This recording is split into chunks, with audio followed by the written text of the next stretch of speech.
Hello, this webinar is titled Resistance to Tyrants is Obedience to God. Wicked Rulers Further Defined and Further Resisted.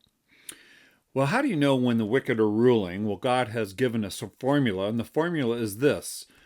When the wicked rule, the people groan. When the righteous rule, the people rejoice. So here's the formula. Are the people groaning? Well, if the people are groaning, it's possible that the wicked are ruling. Here's a few highlights from the book of Psalms. Psalm 5. The wicked conceive evil. They are pregnant with trouble and give birth to lies. Psalm 10. The wicked are too proud to seek God. They seem to think that God is dead. Psalm 10 again. The wicked think God isn't watching us. He has closed his eyes and won't even see what we do. Psalm 55. But the real danger is wickedness within the city. Everything's falling apart. Threats and cheating are rampant in the streets. Well, this is a formula for wickedness in the city. Our city's falling apart, cheating and rampant in the streets. It could be possible that wickedness is reigning within the city.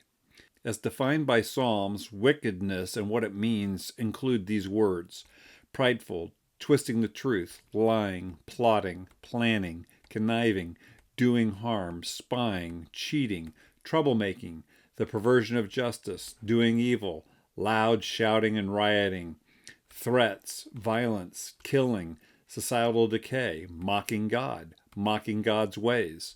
All these are definitions of wickedness in the book of Psalm.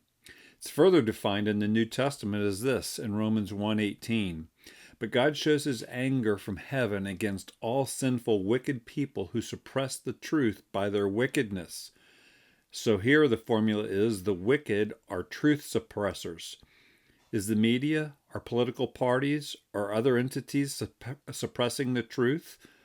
The Bible would call this activity wicked. Anything that's truth suppressing is wicked. As a result, their minds became dark and confused in this culture where the truth is suppressed and the wicked rule.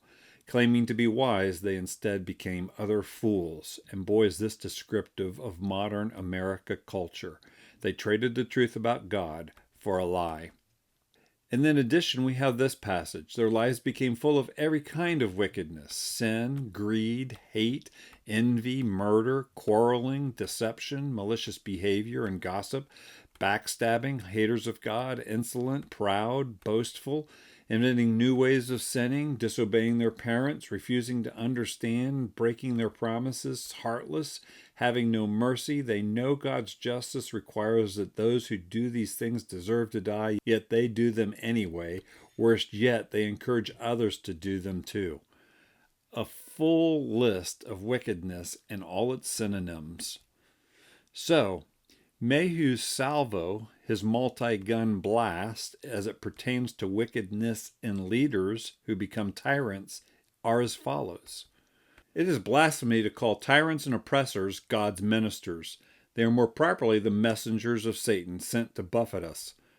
No rulers are properly God's ministers, but such are just ruling in the fear of God. He continues, when once magistrates act contrary to their office and the end of their institution, when they rob and ruin the public instead of being guardians of its peace and welfare, they immediately cease to be the ordinance and ministers of God, and no more deserve that glorious character than common pirates and highwaymen.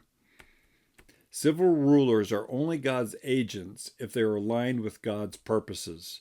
Alternatively, they are Satan's agents if they are using God's instrument of government to war against God's purposes. They need to be resisted or thrown out. If we calmly consider the nature of the thing itself, nothing can well be imagined more directly contrary to common sense than to suppose that millions of people should be subjected to the arbitrary, precarious pleasure of one single man who has naturally no superiority over them in point of authority, so that their estates and everything that's valuable in life, and even their lives also, shall be absolutely at his disposal, if he happens to be wanton and capricious enough to demand them. What unprejudiced man can think that God made all to be thus subservient to the lawless pleasure and frenzy of one, so that it shall always be a sin to resist him? Again, remember, rebellion to tyrants is obedience to God. My name's Craig Seibert.